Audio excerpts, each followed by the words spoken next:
ไม่สูงค่ะเมื่อในเป็นวันที่14เดือนธันวาคมที่5ปี2026ในตอนในเข้ามาถ่อมด้วยข่าวเงาตั้งปอตอนแลนด์ลินไทยแคนเบเดียค่ะเนาะมีข่าวเงาออกมาเที่ยงเยี่ยวค่ะทั้งหมดก็จะมีอยู่3ตอนอ่อนตั้งเปิ้นได้ก็เข้ามาถ่อมด้วยตอนในอ่อนตั้งก้นวานมีรวงไม่อกไม่ใจว่าหลังเสซึกแคนเบเดียเขานั้นมีรวงเอาเครื่องมินอ่อนโตรในมาหมินเหนือนาฟ้าเมืองไทย4คืนติดจับกันยาวในค่ะเมื่อวันที่13เดือนธันวาคมที่5ปี2026ในมีข่าวงาออกมาว่าก้นวานอันอยู่ซางเศร้าตั้งปอตอนแลนลินดีเจเว้งบ้านโกรธเจดอนบุรีรัมย์ค่ะเลยอยู่ลวยตั้งโกโกแฮนะคะเลยสติเทียงกำนึงยาววายหลังเสมีเปิงเป็นซึกแคมโบเดียเขานั่นป่นเปลี่ยนเข้ามาตีตั้งฝั่งเมืองไทยเสียก็มีลองยื้อหลอกเงิดก้นวานอันกว่าหา อึ้งอ่างในปื้นตีเนี่ยเนาะตีเอิ้งจันทเพชรเนี่ยเนาะแล้วก็ยังมีก้นวานที่แน่ใจตอนสูดินที่อันกว่าหาโคกของป่าเสียก็ถูกเนี่ยติ้งยอบกว่าหึง10วันยาวในกำในมาเทียงค่ะมุมเข้าย่ำสืบมาเนี่ยก็ก้นวานเขาโคบทบหันเฮิบมินอ่อนโตรนโคว่าลูกดินไหลตั้งไหลมาหมอก4ถึง5ลำมินเนอร์นาฟ้าจอมแหลนลินไทยเมื่อพ้องกลางคืนเนาะก็เฮ็ดให้ก้นวานก้นเมืองเขานั้นก็รู้สึกว่าไม่อกไม่ใจบางก็ในถึงขั้นที่ว่านอนหลับค่ะหลายๆก็หัดออกกว่าเฮ็ดการเฮ็ดงานแหละจังไหนย้อนก็เพราะว่ามั่นใจลวงห่มลม โกวาเดมีลองพฤติกันเทียงกำเนิงไหนค่ะฝ่ายหนึ่งก็โกเดถูกย่าซึกแคมโบเดียเขานั่น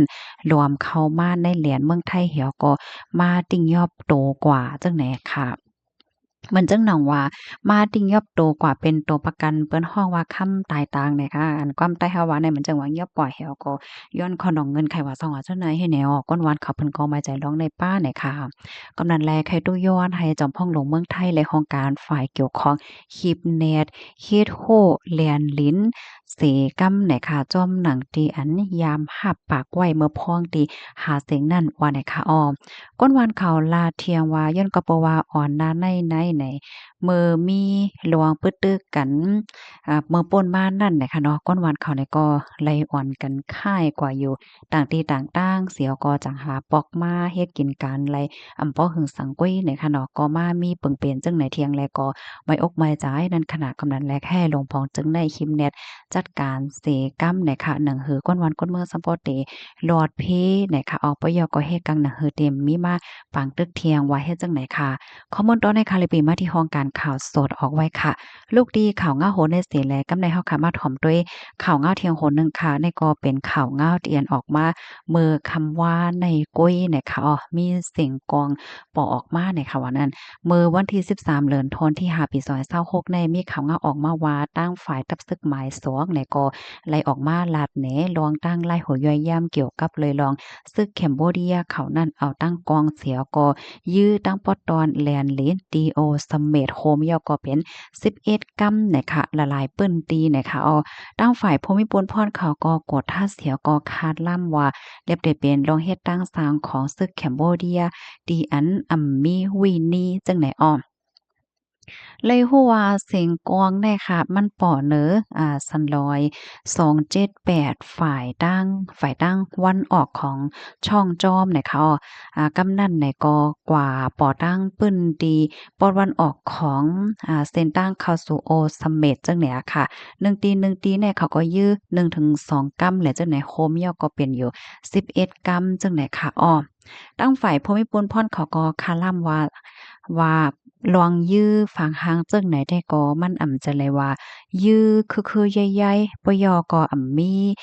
เหมือนหนังตีอันเขาเยิ่งจู้กำซื้อว่าได้ยื้อกว่าตีหลายสังสิงจึงหือเฮ็ดไหนคะกำนันแลตั้งฝ่ายภูมิพลพรเขาได้ก็หันถึงว่าสายงานเงาลายอันเกิดขึ้นเป็นอยู่ในได้ก็มันอยู่ในเงาลายตีก้มกำไรนะคะก้มกำไรอยู่เฮ็ดจังไหนคะก้อยกะว่าจึงหือก้อยเหย้าได้ตั้งฝ่ายภูมิพลพรเขาได้ก็ เลยมีรองสั่งการให้พอมีปนพรในปื้นตีนั้นให้ไล่เข่งแข็งปักตาไปด้วยตาเสโกข้าวยาม24ชั่วโมงเปิดตาแห่กังหนังหือเตรียมมีลองเฮ็ดตั้งสร้างอันตีเตจังเด้อเคิกต่อลองมันกึมตั้งปอตอนแหลนลิ้นในยาวค่ะข้อมูลในก็ค่ะเลยเป็นมาที่ห้องการข่าวสดออกไว้นะคะ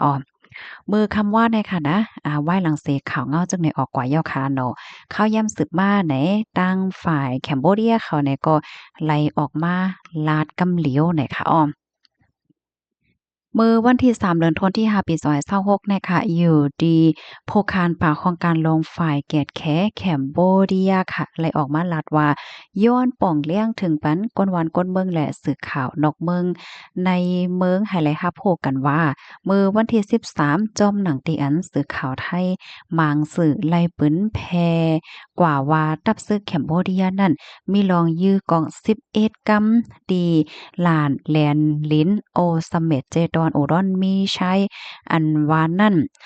อยู่ดีโพคานปากย้อนปากแปดลวงกล่าวแน่อันไหนหนังเต้ๆว่าเฮ็ดจังไหนออปยก็ยืนยันว่าจ้อมหนังอันสื่อข่าวไทยเขาเปิ้นแพร่กว่านั้นเป็นข้อมูลอันตุอันปลอมอันพางและเป็นการ